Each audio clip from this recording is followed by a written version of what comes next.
Boa noite a todos, sejam muito bem-vindos à nossa casa. Meu nome é Eliane e hoje a gente vai conversar um pouco a respeito de uma passagem, que nós temos no livro Bom Ânimo, do Chico Xavier, que se chama Jesus e o Bom Ânimo.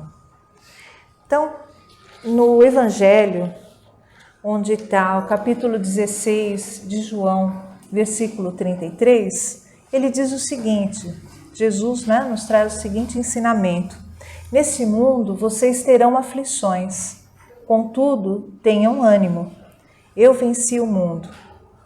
Então, olha, nada mais encorajador do que nós recebermos esses ensinamentos do nosso mestre, de Jesus, aquele que é nosso modelo, nosso guia, que é o governador do nosso planeta, que sofreu muito durante a sua passagem aqui como encarnado, e que também sofreu muito referente ao sistema, que a gente tinha um sistema aí dominado pelos romanos na época e que, de uma certa maneira, eles tentaram sufocar toda a trajetória, todo o ensinamento que ele que ele estava trazendo aos habitantes aqui da Terra, às pessoas, aos seus discípulos. E ainda, a gente continua até hoje tendo assim uma dificuldade muito grande em entender que a vida material, não é toda a nossa vida, não é tudo aquilo que compreende ao ser, ao nosso espírito. Quer dizer, é muito mais gratificante, muito maior, muito mais extenso. Tá? Bom, e aí da onde veio essa palavra tenha um bom ânimo? Então, olha, etimologicamente a palavra ânimo vem de animus, que é do latim e significa, foi determinado, o significado dela vem de alma, de coragem e de mente. Então, se a gente pensar bem, são alma, coragem, mente, parece que não está coadunando aí, Mas por que alma? Então, quando você diz assim, estou desanimado, então significa assim que você não está tendo, não está cuidando bem da sua alma, ou da sua coragem, ou da sua mente. Quando você diz tenha bom ânimo, então está dizendo assim, tenha uma boa alma, e a mente? A mente é assim, a maneira como os espíritos se comunicam, tanto os encarnados quanto os desencarnados. E na sua origem é assim, a mente é assim, a sede das nossas ideias, dos nossos pensamentos, das nossas vontades, das nossas emoções, inclusive do nosso caráter. Bom, e se a gente for entender o que é coragem? Se você dividir essa palavra, você vai entender que cor vem de coração e agem vem de agir. Então, agir com o coração. Aí dá pra gente dizer assim, se a gente juntar esses elementos, nós vamos ter como significado que ter bom ânimo é ter esperança, não desanimar, não perder a fé e viver a vida com alegria. Aí, os homens existem para que tenham alegria. Significa encarar a vida com confiança e o Evangelho de Jesus Cristo nos dá essa força e a perspectiva eterna para enfrentar com bom ânimo o que virá pela frente. Tá? Então, por que a gente diz assim, o que virá pela frente? Quem de nós está isento de dores, de problemas ao longo de toda a nossa vida, Nós atravessamos assim uma existência toda sem que haja um momento de tristeza, sem que haja um processo doloroso, sem que a gente tenha uma perda, uma angústia, um sofrimento. Será que a gente consegue isso, Quando dizer isso é a mesma coisa que dizer assim, a pessoa não viveu, não sobreviveu. Bom, então nem sempre é fácil a gente ter um bom ânimo, Porque com todas essas negatividades que eu acabei de citar aí, porque na vida sempre vão acontecer coisas que nos desanimam. Então é normal a gente ficar sem perspectivas, a gente fica como aquele ditado, né, que fala, aquela frase que fala assim, não consigo enxergar a luz no final do túnel, né? Mas a gente não pode viver a vida desanimado, pois essa não é a vontade de Deus para nós. Então nós precisamos fazer o quê? Mudar o nosso ângulo de visão, né? Enxergar as coisas de um outro ponto de vista. Bom, então nós optamos sempre por ver aquilo que nós fazemos uma opção daquilo que nós queremos ver, daquilo que a gente quer entender, daquilo que a gente quer enxergar, tá? Então isso acontece assim, de acordo com o modo de nós enfrentarmos as circunstâncias. Por exemplo, se houver uma batida entre dois carros aqui numa avenida, e nós tivermos 10 pessoas que assistiram a essa batida, você vai ter 10 relatos diferentes. Ou seja, um vai se basear naquilo que ouviu, que foi mais marcante, outro vai se basear no próprio choque, né? O outro vai se basear nos seus valores, nas suas maneiras de relatarem ou de enxergarem a circunstância, né? Então, por exemplo, sou uma pessoa que acha que andar mais rápido, mesmo que esteja dentro do limite de velocidade, se eu acho que está errado, que as pessoas têm que ser, né, mais calmas para dirigir, né, de uma maneira com uma velocidade mais baixa, eu vou achar que o culpado é aquele que estava mais rápido, né? Se eu sou uma pessoa assim mais ligada, por exemplo, aquilo que está ligado na legislação, vou falar, não, aquele lá está errado porque ele ultrapassou o farol amarelo, né? Ou então, se eu for uma pessoa assim que vou ver mais assim o valor humano, então eu vou falar, olha, ele bateu nesse carro aqui porque ele foi desviar de um pedestre, né? Então a gente vai sempre ter relatos diferenciados, por quê? Porque esse relato vai vir ao encontro do nosso valor, da nossa maneira de enxergarmos as coisas, tá? Então, a gente vai encontrar aí muitas opções. Da mesma maneira, você pode se especializar em olhar os defeitos de alguém, né? Da mesma maneira que a gente relata diferente aquilo que acontece no nosso dia a dia, com relação a objetos, né? Com relação a patrimônios, a gente também acaba fazendo julgamentos das pessoas. Porque, por exemplo, se a gente encontrar alguém que tem um comportamento diferente dos nossos valores, você fala, não gosto daquela pessoa porque ela age de tal maneira.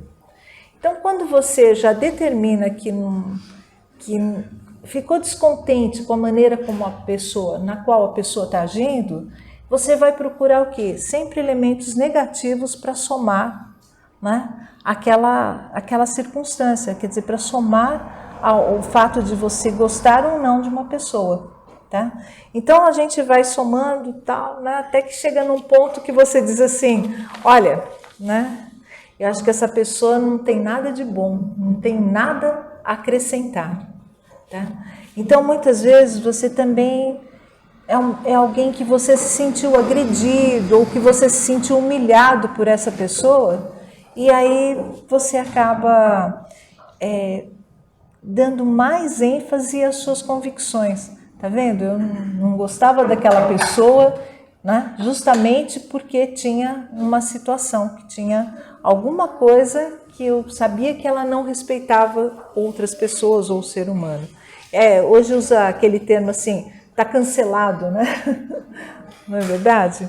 Bom, mas e isso você acaba fazendo assim, você desgosta e você acaba muitas vezes influenciando outros, tá? Para que desgostem também. Mas se tiver alguém que ame essa pessoa verdadeiramente, ela vai conseguir ver as atitudes dela ou vai conseguir enxergar o interior dela de uma outra maneira. Por exemplo, ela vai achar aspectos, características, e ela fala, não, mas a pessoa age assim porque ela passou por tais problemas ou tais circunstâncias, né? Bom, e aí, né? O que nós ganhamos em ter um bom ânimo? Porque o sofrimento ele vai impedir o amor de se revelar, vai impedir o amor que a gente veja o amor como algo como incluindo uma fé futura, uma fé na vida futura, né? Então as pessoas estão fazendo de tudo, muitas vezes, baseados naquilo que é material ou pelos bens materiais, até muitas vezes trocando sua honra, sua dignidade, né, para que tenha mais posses ou mais poder. Tá?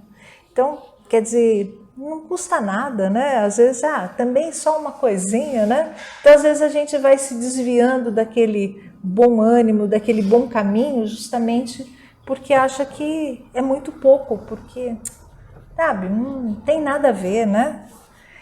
E porque a gente resolve muitas vezes olhar a vida como um único ponto de vista, ou seja, o material. A gente vai excluir a ideia de vida futura, colocando toda a esperança só na vida material. E essa recompensa, ela tem assim, pode ser que você seja recompensado nesse momento, mas ele tem um tempo finito. Tá? Então, a partir da ambição, se tornam vítimas, a gente acaba se tornando vítima, às vezes pelo orgulho, às vezes pela vaidade, que se transforma em angústia, que é um sentimento que está se alastrando muito hoje pelo mundo, né? Que é a consequência natural do materialismo que toma conta da humanidade. A angústia porque a gente acha que vai ser feliz com aquilo que deseja e não com aquilo que consegue ter.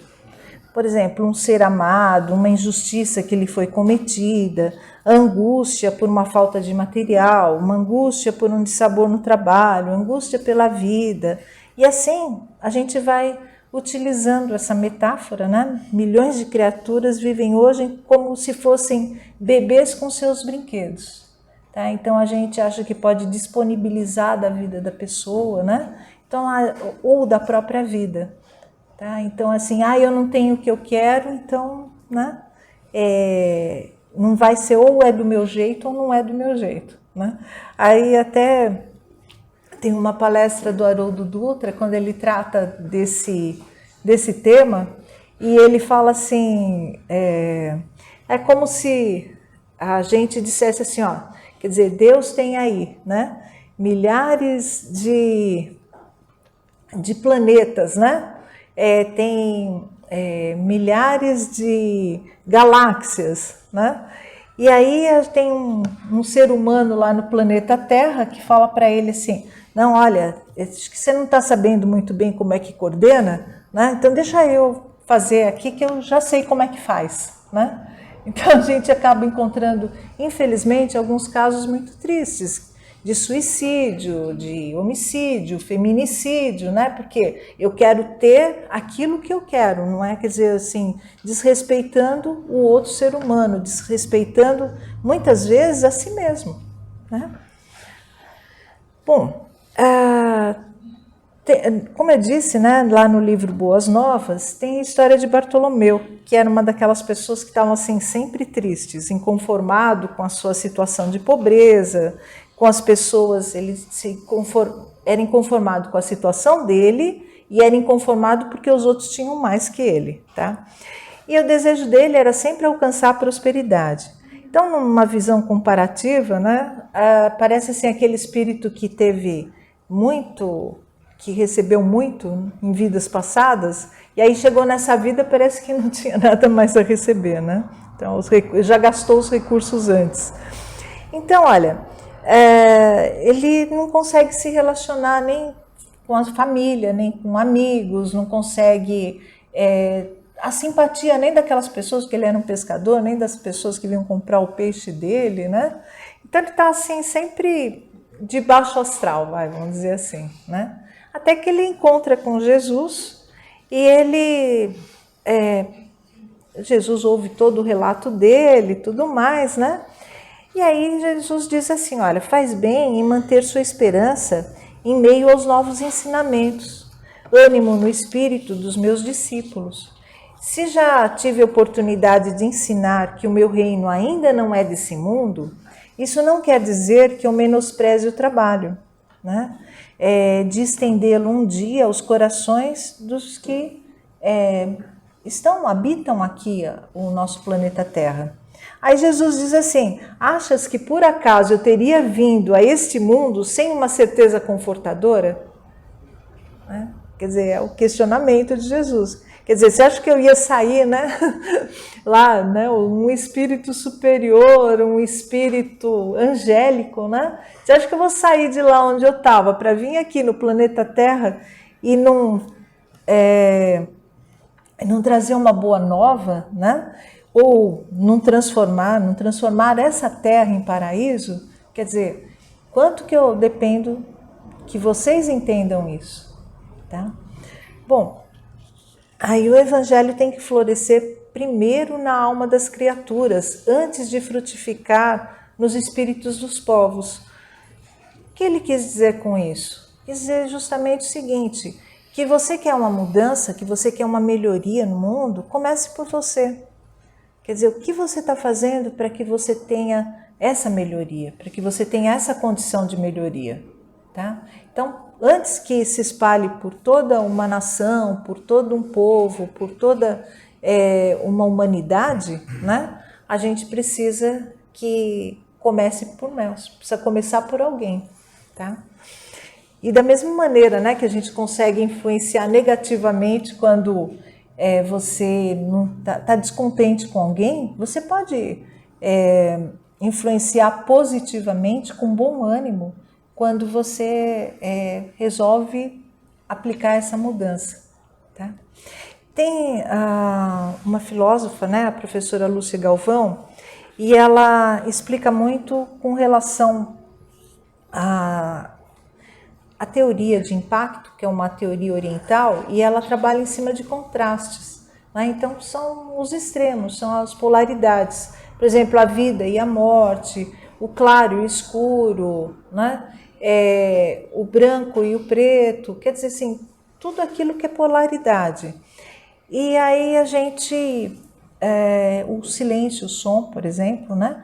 Então a gente só perde muitas vezes, a gente só toma consciência quando você trabalha em cima de polaridades. Por exemplo, se o universo fosse todo de uma cor só, fosse todo branco, a gente não perceberia que ele era todo branco, né?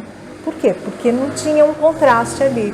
Agora, como ele é todo colorido, você percebe o contraste. Você percebe o contraste entre o branco e o vermelho, entre o branco e o azul, né? E entre as cores.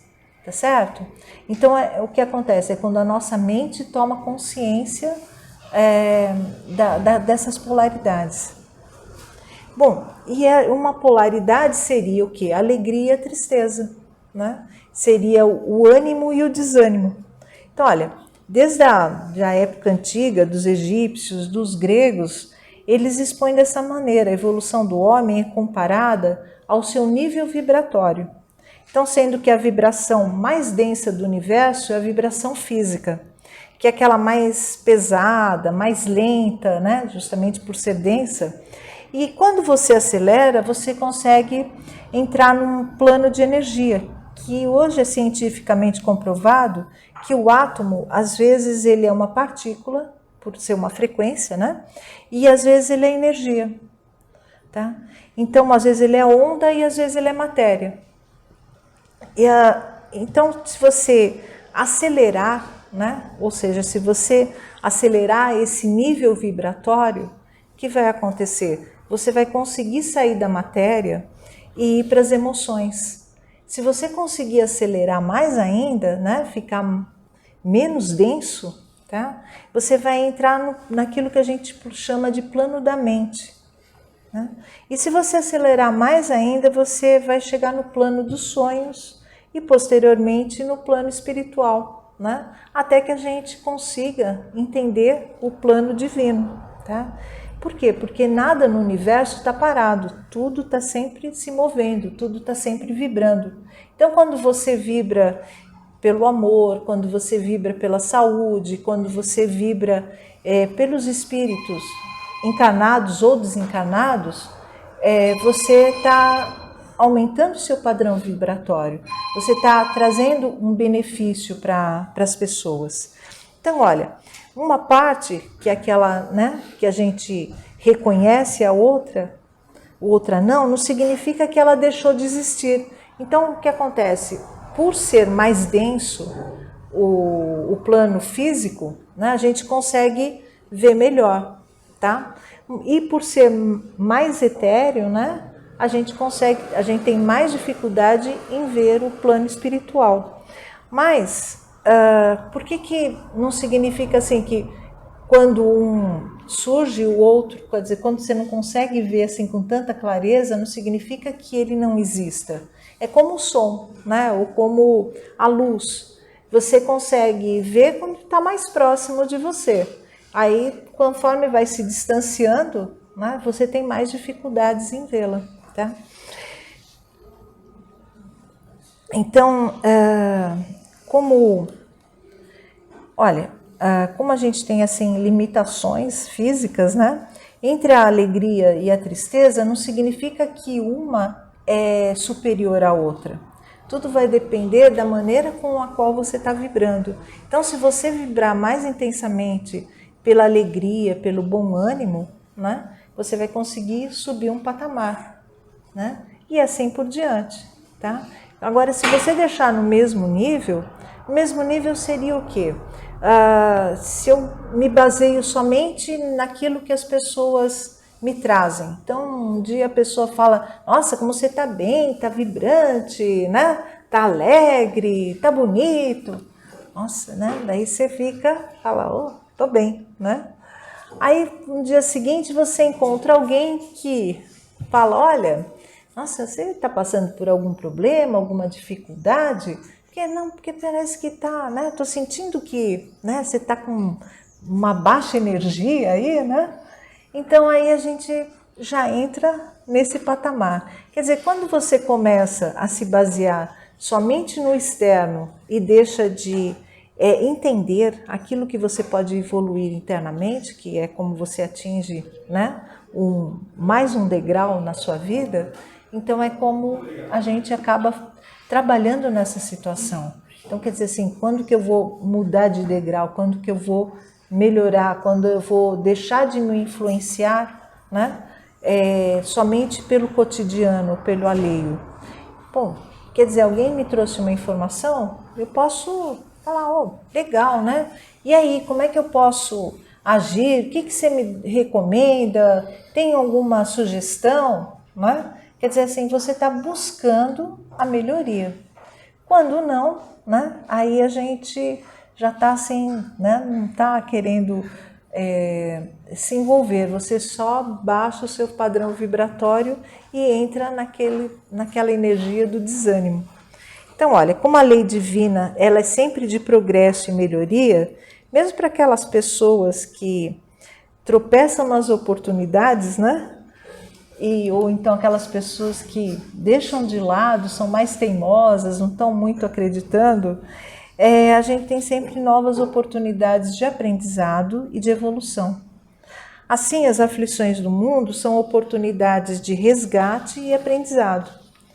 O que hoje se mostra como imensa dor, a ponto de pensarmos em enlouquecermos, né? Amanhã veremos que foi um momento de amadurecimento, de mudança de valores, de conquistas e de virtudes.